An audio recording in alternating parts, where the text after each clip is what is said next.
This is Manifold'S Lute, music, poetry and reflections.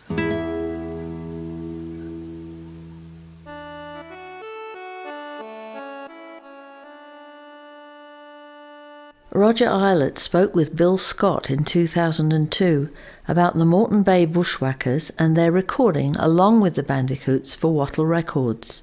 Here Roger reads an excerpt from the transcript of that interview. Stan Arthur and I did several recordings. Jacaranda Press, who I was working for at the time, had put out a couple of poetry anthologies for schools edited by Professor A.K. Thompson. One was called Off the Shelf, the other was Living Verse. There were LPs made to be given free to schools who were using the anthologies as textbooks, and old AK had a number of folk songs scattered among the more orthodox poems, and he included them on these recordings. He had a very clean version of One-Eyed Riley. We were also featured on the Folk Songs from Queensland recording that Wattle put out in 1959. It was a 10-inch LP, half of which was made by John Manifold's mob, the Bandicoots, and the other half was made by the Moreton Bay Buxhwhackers, Stan and myself, Garry Tooth, Theo Braun, Bill Tovey, Bill Jones, Bill Steffen, Jack Blake, Wally Mahonishan and Gordon Hoffer. Those were the earliest recordings that were made of folk songs in Queensland at the time. The Moreton Bay Buxhwhackers flourished until after the Queensland centenary thing was over in 1959. We did a lot of performances as the Buxhwhackers. We attended the centenary celebrations at Cleveland and played on the back of a truck. We performed at the Boilermakers picnic at Sandgate on the back of another truck. But at that stage of the game there was such a lot of blokes who wanted to dress up and be in the band, but they didn't have any musical talent and they couldn't sing. So they all made jingling Johnnies. That's how Stan and I learned to sing very loudly. We had to.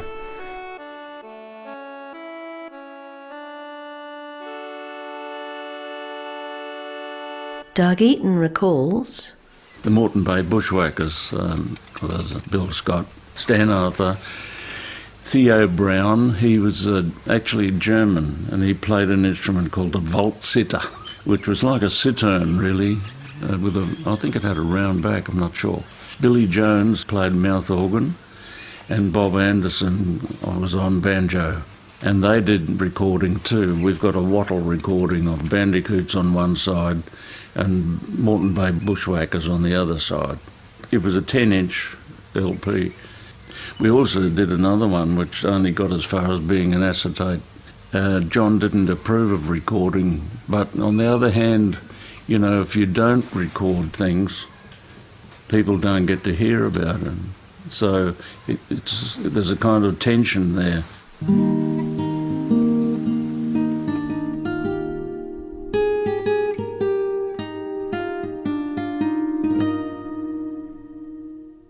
Garry Tooth remembers the circuitous path he took to joining the Moreton Bay Buxhwhackers. I was down at a creek just near our place one day and I was collecting aquatic crustaceans, tiny microscopic crustaceans to feed my fish with. I looked up the creek and there's a bloke doing the same thing.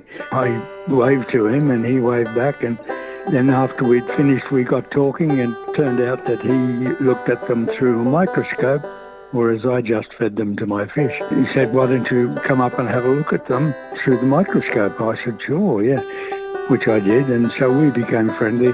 One day I was over at his place, and in the background, while we're looking down the microscope, was this music, and I suddenly realised it was about shearing and bullock driving and droving and stuff, and I thought, what sort of music is this? Oh, he said, that's Australian folk music. And I said, good Lord.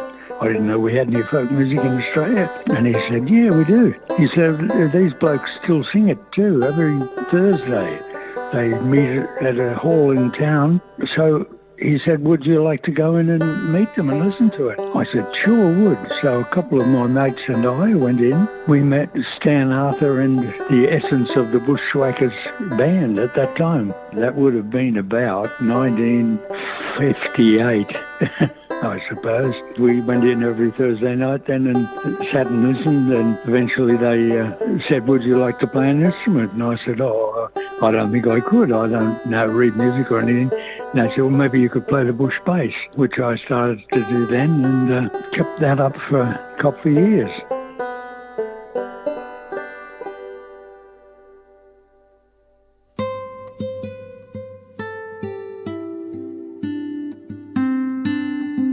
The Bandicoots and the Moreton Bay Bushwhackers were performing all over Brisbane around the same time. Garry Tooth was a member of the Moreton Bay Bushwhackers for several years and remembers... We did a show at a place called Early Street. I remember we went there a couple of times, but we weren't really involved with the Manifold group at that stage. I'd seen them occasionally when we'd get together at some function. I have a recollection of Kate singing that song about Gilbert and John Donne. I still have a picture of her singing where John O'Malley performed very cleverly on the piano. The two bands played at the same events only occasionally. We were two sort of separate identities. Manifold's group used to meet down at Wynnum. The Brisbane Realist Writers were responsible for the creation of the song On the Queensland Railway Lines. The song was included in the Queensland Centenary Pocket Songbook, published in 1959. As Garry Tooth recalls... A bloke called David Hunt brought that song to us. He was in the Realist Writers group. They used to meet once a month or every couple of weeks or something, and they'd write something on the night. And somebody suggested the Queensland Railway Line. They made that song up one of the nights that he was in there. They used to call him Pee-wee Hunt. And he brought the song to the Moreton Bay Bushwhackers one night. We started to sing it. Bill Scott, in his complete book of Australian folklore, published in 1976, wrote, "The words of this song were composed at John Manifold's home one night as an effort by the Realist Writers Group of Queensland to prove that it is possible to create something entertaining from the most unpromising material, in this case, the long-distance trains timetable supplied by the Queensland Railways Department." Bergen, Tungan, Rolling Stone, Mungamergan, Marathon, Guthalungra, Pinkenba, Wanko, Yamba, ha ha.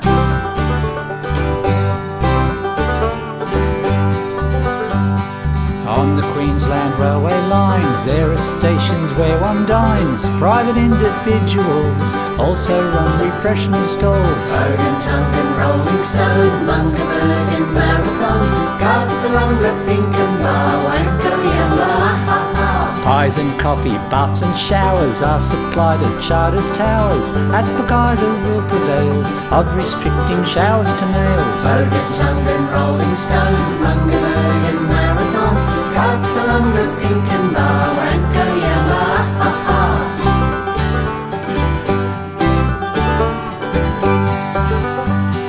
Males and females high and dry hang around at Jirakai, Burramugga, Jarawong, Gilly Gulgul, Wongalpong. Bergen, Tungan, Rolling Stone, Mungamergan, Marathon, Guthalungra, Pinkenba, Wanko, Yamba, ha ha. Iron rations come in handy on the way to Dirranbandi. Passengers have died of hunger during halts at Garradunga. Bergen, Tungan, Rolling Stone, Mungamergan, Marathon, Guthalungra, Pinkenba, Wanko, Yamba, ha ha.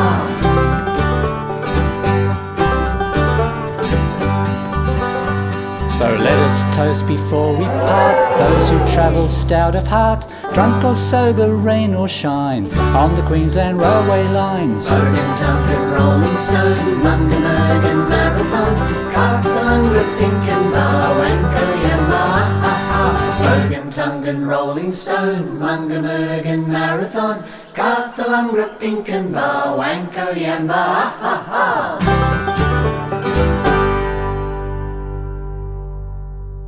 Both the Bandicoots and the Moreton Bay Bushwhackers were meeting regularly and developing their repertoire. Former Moreton Bay bushwhacker Garry Tooth looks back. We met those days in the old All Saints Hall at the bottom of Wickham Terrace there. Bill Scott came in one night with a song which he said that I could probably sing. It had a chorus and it was an Irish song, an ex-pop song called Bally James Duff. He gave me the words and I learnt it and used to sing it when we went around to different places as the Bushwhackers. He thought I could sing okay, which was nice. Here is an excerpt from the Penguin Australian Songbook, compiled and edited by John Manifold, read here by Lee Williams. Variants of many tunes grown in Ireland and England have been sung in Australia since white settlement.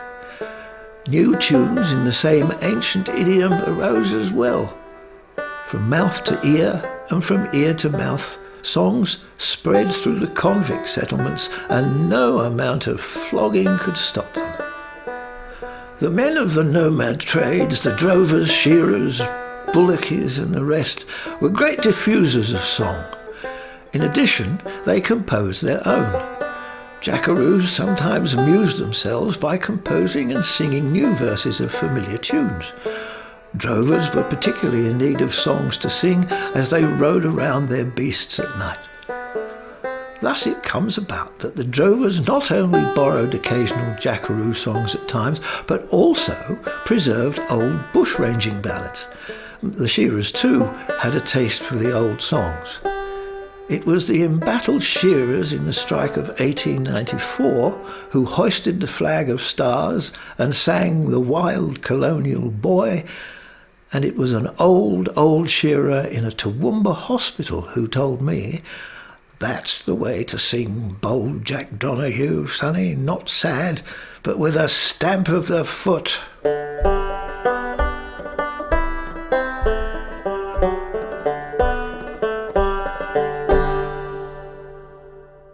Besides performing and recording in Queensland, the Bandicoots travelled further afield.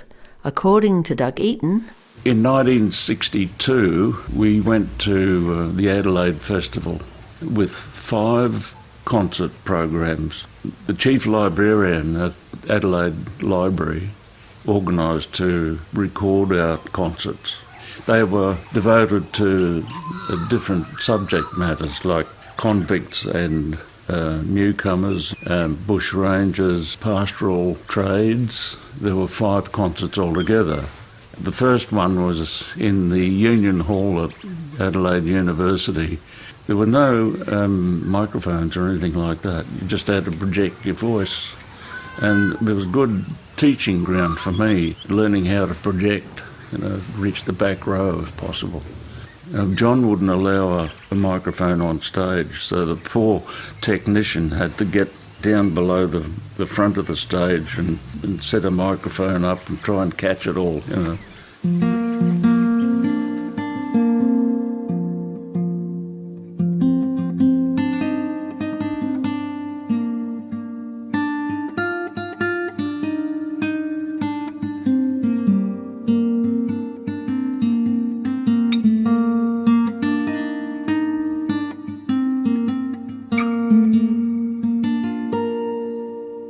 Here are more of John Manifold's thoughts as published in the Penguin Australian Songbook, again read by Lee Williams.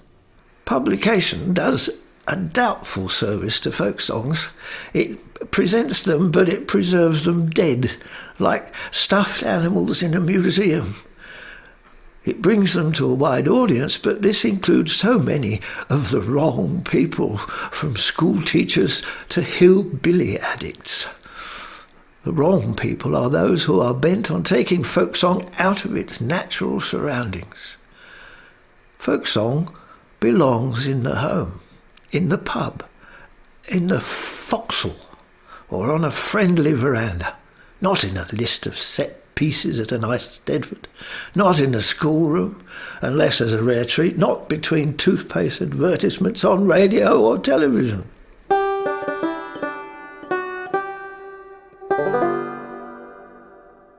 Doug Eaton remembered that the Bandicoots used to perform another song that came from the Brisbane Realist Writers. After we spoke, he searched for the sheet music and found it. It's called Bubble and Squeak.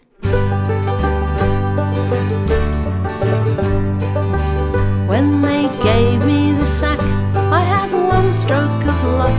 Some spuds and some cabbages fell off a truck. I'm tired of them now, for I've had them a week. For breakfast and dinner, it's bubble and squeak. For breakfast